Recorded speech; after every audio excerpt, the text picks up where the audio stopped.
ان کے کھانے کے اعتبار سے. جیسا بگلا، بگلے کی چونچ لمبی ہوتی ہے بچوں، کیونکہ وہ سمندر میں سے مچھلیاں پکڑتا ہے چھوٹی چھوٹی، وہ اس کا شکار ہوتی ہے. شکار کے اعتبار سے مختلف، یا شکار یا غذا کے اعتبار سے مختلف حیوانات میں مختلف توافق پائے جاتے ہیں بچوں. ٹھیک ہے. اسی کے لیے آپ نیچے کی ایک سرگرمی پر نظر ڈالیں. اس سے پہلے ہم چند تصویریں دیکھتے ہیں مختلف حیوانات کی غذا کے لیے توافق میں. یہ دیکھیے مینڈک، ٹھیک ہے. یہ دیکھیے پرندے، گھینگا، تتلی کا ڈنگ دکھائی دے رہا ہے بچوں آپ کو. یہ دیکھیے یہ ایک پرندہ جو درختوں کے تنوں میں اپنا گھونسلہ توڑ کر اپنا گھونسلہ بناتا ہے. اس کی چونچ لمبی ہوتی ہے. کیا نام ہے بچوں اس پرندے کا؟ پتہ ہے؟ ذرا کمنٹ کر ضرور بتائیے مجھے. ٹھیک ہے. چلیے بڑھتے ہیں اپنی سرگرمی کی طرف. آپ کو نیچے ایک سرگرمی دی گئی ہے بچوں. میں نے ابھی اوپر آپ کو چند حیوانات کے بارے میں بتایا تھا. کچھ حیوانات کے بارے میں ہم دوسرے یا تیسرے پارٹ میں ہی دیکھے تھے، جیسے کہ گوشت خور حیوان، شیر، چیتے. برابر. ان کے جو پیر کے ناخن ہوتے ہیں وہ بڑے ہوتے ہیں، شکار کو دبوچنے کے لیے ناخن ہوتے ہیں بڑے بڑے. پھر اس کے بعد اس کے دانتوں کے بارے میں ہم پڑھ چکے ہیں کہ گوشت خور جو حیوانات ہوتے ہیں ان کے دانت بڑے بڑے چیرنے پھاڑنے والے ہوتے ہیں، تاکہ وہ اپنے شکار کو چیر پھاڑ کر کر ان کا گوشت کتر کر کھا سکے. ٹھیک ہے. ایسے یہ ایک سرگرمی ہے چھوٹی سی، مکمل کیجئے، بہت ہی انٹرسٹنگ ہے، آپ کو مزہ آئے گا. یہاں توافق دیا گیا ہے. برابر. نوکیلے دانت کس حیوانات میں پائے جاتے ہیں؟ شیر، ببر شیر، چیتا وغیرہ. ان کا توافق کا فائدہ کیا ہے؟ یہ نوکیلے دانتوں کا فائدہ کیا ہے؟ گوشت کو چیر کر کھانے کے لیے انہیں آسانی ہوتی ہے. ٹھیک ہے. ایسے اب آپ باقی ایک سرگرمی مکمل کیجئے. نوکدار لمبی چونچ کون کون سے حیوانات کی ہوتی ہے؟ اس کا انہیں فائدہ کیا ہوتا ہے؟ چھوٹی چونچ کون سے حیوانات کی ہوتی، کون سے حیوانات میں ہوتی ہیں؟ اس کا انہیں فائدہ کیا ہوتا ہے؟ یہ توافق کا یہ جو سرگرمی ہے مکمل کیجئے بچوں. ٹھیک ہے. بہت ہی انٹرسٹنگ ہے. چلیے بچوں ابھی آگے کا پوائنٹ لیتے ہیں.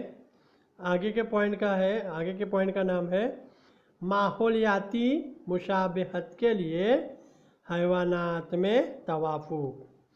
یعنی ماحول کے حساب سے اپنے آپ کو ڈھالنا، اس کے لیے اس میں جو توافق ہوتا ہے اس کے بارے میں ہم اس پوائنٹ میں پڑھتے ہیں. ٹھیک ہے. انگریزی میں اسے کہتے ہیں ایڈپٹیشن انوائرمنٹ سملیرٹیز. ٹھیک ہے. بچوں آپ نے گرگٹ کی جو خصوصیت ہے یا کہاوت کے بارے میں بھی پڑھا ہوگا، گرگٹ کی طرح رنگ بدلنا. بالکل صحیح بچوں. گرگٹ رنگ بدلتا ہے. وہ جس پیڑ پودے پر یا جس تنے پر ہے اس تنے کے رنگ سے وہ مشابہت حاصل کر لیتا ہے بچوں. اسی طرح گرگٹ کو دیکھ پانا ہمارے لیے مشکل ہوتا ہے بچوں. اسی طرح ناک توڑا نام کا ایک کیڑا ہے، وہ بھی ماحول کے حساب سے اپنا رنگ بدل دیتا ہے. ٹھیک ہے. اس لیے ان چیزوں کو ہم آسانی سے نہیں دیکھ پاتے بچوں. ٹھیک ہے. اب دیکھتے ہیں اگلا حصہ. مسکن جغرافیائی حالات کے مخصوص ماحول میں زندہ رہنا، افزائش کے لیے خود کی بقا، غذا کے حصول، دشمن سے خود کو محفوظ رکھنا یا اپنی حفاظت کرنا جیسے کئی وجوہات کی بنا پر جاندار کے اعضاء اور جسمانی افعال میں ہونے والی تبدیلی کو توافق کہتے ہیں۔ یہ تو ہم سبق کی شروعات میں ہی دیکھ چکے تھے کہ توافق کسے کہتے ہیں، یعنی مسکن جہاں ہم رہتے ہیں اس حساب سے ہمارے اعضاء میں تبدیلی ہوتی ہے، جیسے ہم نباتات میں اور حیوانات کے بارے میں بھی دیکھ چکے ہیں برابر۔ جنگلات میں رہنے والے حیوانات میں کیا توافق ہوتا ہے، پھر نباتات کے بارے میں بھی دیکھیں ہم نے، ٹھیک ہے۔ مسکن یعنی وہ جس علاقے میں رہتے ہیں اس حساب سے، اس علاقے کے حساب سے، وہاں کی جغرافیائی حالات کے حساب سے مخصوص ان میں ہونے والی تبدیلی ہوتی رہتی ہے۔ سرد علاقوں کے نباتات اور سرد علاقوں کے حیوانات الگ ہوتے ہیں، ٹھیک ہے۔ پھر ماحول میں زندہ رہنے کے لیے دو چیزیں ہیں، ایک تو شکار ہونے سے بچنا اور دوسرا شکار کرنا، یعنی کہ کسی کی غذا بننے سے بچنا اور اپنی غذا کا انتظام کرنا۔ یہ دونوں پوائنٹ ہیں بچوں، اس کے لیے بھی ہمارے جسم میں مختلف توافق پائے جاتے ہیں۔ اپنی افزائش کے لیے خود کی بقا یعنی اپنے آپ کو محفوظ رکھنا، ٹھیک ہے۔ غذا کا حصول جیسے ابھی ہم نے دیکھا، دشمن سے خود کو محفوظ رکھنا، ان سب وجوہات کے بنا پر مختلف جانداروں کے اعضاء مختلف ہوتے ہیں، ٹھیک ہے، اور مختلف جسمانی افعال میں ہونے والی تبدیلی کو توافق کہتے ہیں، ٹھیک ہے بچوں۔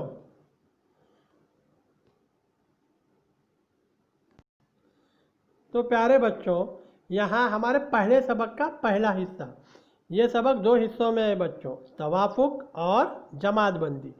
تو اس میں توافق والا حصہ ابھی ہمارا مکمل ہوتا ہے۔ اس سبق کا اگلا حصہ ہے وہ ہے جماعت بندی، وہ ہم نیکسٹ پارٹ میں دیکھتے ہیں، ٹھیک ہے بچوں۔ تو چلیے ایک امپورٹنٹ بات دیکھتے ہیں اور یہ پارٹ ختم کرتے ہیں۔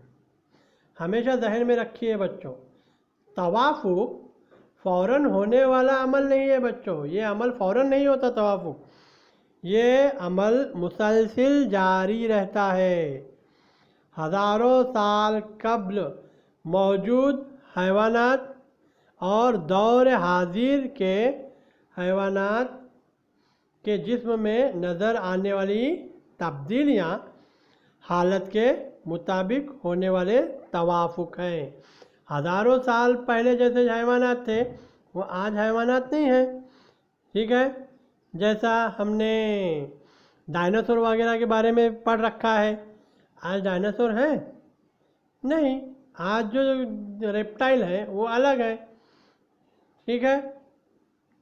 تو یہ جو توافق ہے یہ فوراً ہونے والا عمل نہیں ہے، ٹھیک ہے، اور اس تنوع کی حفاظت ہمارا فرض ہے، ٹھیک ہے بچوں۔ تو چلیے آج یہ پارٹ ہم یہیں روکتے ہیں، یہاں پر اس سبق کا پہلا حصہ مکمل ہوتا ہے، ٹھیک ہے بچوں۔ آپ کو ویڈیو پسند آیا تو ضرور شیئر کیجئے، لائک کیجئے، میرے یوٹیوب چینل کو سبسکرائب بھی ضرور کیجئے، ٹھیک ہے۔ تو چلیے آج کے لیے اتنا کافی ہے، اللہ حافظ۔